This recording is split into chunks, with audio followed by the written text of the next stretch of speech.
शिल्पा की आदतें ठीक नहीं थी। वो ना बोलने से पहले कुछ सोचती और ना ही कुछ करने में। उसकी इस आदत से सभी परेशान रहते। बहन, घर पर मेहमान आए हैं और शक्कर खत्म है, थोड़ी शक्कर दे दो, मैं बाजार जाऊंगी तो ले आऊंगी। अरे शिखा बहन, तुम तो माफी करे, जब देखो तुम्हारे घर में कुछ न कुछ खत्म ही रहता है। अरे शिल्पा, चिल्ला क्यों रही हो? कहा ना घर में मेहमान बैठे हैं, सुन लेंगे। सुन लेंगे तो सुन ले, तुम लोगों की मांगने वाली आदत तो बंद होगी। अच्छा शिल्पा, ना दो शक्कर, लेकिन बात तो अच्छे से करो। एक कटोरी शक्कर के लिए तुमने मेरी बड़ी बेइज्जती कर दी। शिल्पा बड़बड़ाते अंदर चली जाती है तो शिखा भी घर चली जाती है। माँ, क्या हुआ? अरे कुछ नहीं बेटा, पता नहीं कहां कहां से ऐसे पड़ोसी आ जाते हैं, जब देखो तब कुछ न कुछ मांगने के लिए घंटी बजाते हैं। अब घंटी बजे तो दरवाजा ना खोलना। पता नहीं माँ की ये आदत कैसे बदलेगी, किसी को कुछ भी बोल देती है, बोलने से पहले सोचती भी नहीं। शिल्पा की ये आदत दिन ब दिन बढ़ती ही जा रही थी। एक दिन शिल्पा के दरवाजे सब्जी वाला आया। सुनो भैया, मुझे ये भिंडी, टिंडे, लौकी और आलू के साथ 1 किलो प्याज दे दो। जी बहन जी। वो एक एक कर सारा सामान पैक कर देता है। कितने पैसे दूं? 220 रुपए पूरे। अरे इतना महंगा नहीं, हाँ मैं तो सिर्फ 150 दूंगी। नहीं, पैसे तो पूरे लूंगा, नहीं तो सब्जी वापस कर दो। ऐसे कैसे वापस कर दूंगी? मैं तो एक भी सब्जी वापस नहीं करूंगी। और हाँ, रही बात पैसों की, तो लेना है तो 150 ले लो, वरना मेरे मोहल्ले में घुसने तक नहीं दूंगी। हाँ। अरे नहीं बहन, हम लोग गरीब लोग हैं, ऐसा ना करो। पकड़ो ये 150 और दफा हो जाओ। शिल्पा की बेटी अंदर से ये सब देख रही थी। शिल्पा, तूने तो हद कर दी। बेचारा गरीब आदमी, उसका तो गुजारा ही इसी से होता है। बोलने से पहले सोचा कर बेटा। माँ आप चुप रहो, घर चलाना बच्चों का खेल नहीं, और वैसे भी इतनी महंगी सब्जी थोड़ी ना होती है। आपको तो सिर्फ खाने से मतलब है, लेकिन मुझे तो सब सोचना पड़ता है ना। शिल्पा की सास ये बात सुनकर दुखी हो जाती हैं। शिल्पा की बेटी शिल्पा की ये सारी बातें सुन रही होती है। शिल्पा की बेटी एक दिन माँ से कहती है, माँ, ओ माँ, जरा यहाँ तो आना।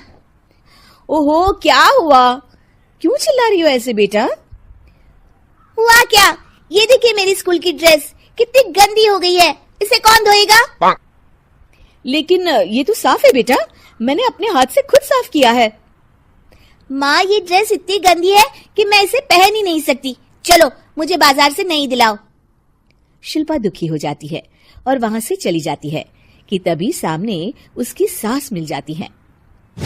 शिल्पा, अरे ओ शिल्पा, ये क्या सब्जी बनाई है? ऐसे भी कोई सब्जी बनाता है? शिल्पा सास की इस हरकत से सख्ते में आ जाती है। अरे माँ को तो मैं जो बना दूं उन्हें वो पसंद आ जाता था, फिर आज वो ऐसा व्यवहार क्यों कर रही हैं? शिल्पा कुछ समझ पाती कि थोड़ी ही देर में उसका पति आ जाता है। अरे शिल्पा, ये क्या है? क्या हुआ आपको? ये मेरी अलमारी पूरी अस्त व्यस्त है, तुमसे कोई काम नहीं होता है, सारा दिन पता नहीं क्या करती रहती हो। अरे मैंने तो सारी अलमारी साफ रखी है। इसे तुम साफ कहती हो? ये तो पूरा कूड़ादान लग रही है। शिल्पा परेशान हो जाती है और समझ नहीं पाती है कि उसके साथ क्या हो रहा है।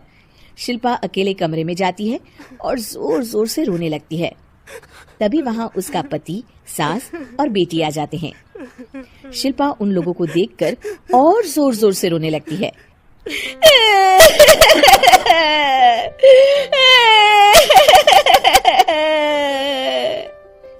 कि तभी उसकी सास उससे कहती है, क्या हुआ? यहाँ बैठकर रोती रहोगी या फिर खाने को भी कुछ बनाओगी? माँ, पहले आप बताएं, आप लोगों को क्या हुआ है जो मुझसे ऐसा व्यवहार कर रहे हैं? वही हुआ है जो तुम्हें रोज होता है। मैं समझी नहीं। माँ, आज घर वालों ने आपसे बुरा व्यवहार किया तो आपको कितना बुरा लगा ना? हाँ, मुझे बहुत बुरा लगा। मुझे अच्छा नहीं लगता कोई मुझसे इस तरह से बात करे। सही कहा शिल्पा, जो चीज तुम्हें खुद के लिए अच्छी नहीं लगती वो तुम्हें दूसरों के साथ भी तो नहीं करनी चाहिए। बेटा, हम तुम्हारे अपने हैं, फिर भी तुम्हें अपनों की बात का बुरा लगा। लेकिन सोचो, जिन बाहर के लोगों से तुम ऐसा व्यवहार करती हो उन्हें कैसा लगता होगा। हाँ माँ, आप सच कह रही हैं। मैं आप लोगों से माफी मांगती हूँ। मुझे कड़वा नहीं बोलना चाहिए। मैं समझ गई, मैं आपकी हूँ इसलिए आप लोगों ने मुझे सुधरने का वक्त दिया और मेरा साथ दिया। लेकिन जिन बाहर के लोगों से मैं बुरा व्यवहार करती आई, वो लोग मेरे कड़वे बोल से कितने दुखी होते होंगे। मैं वादा करती हूँ आज से ऐसा व्यवहार किसी के साथ नहीं करूंगी।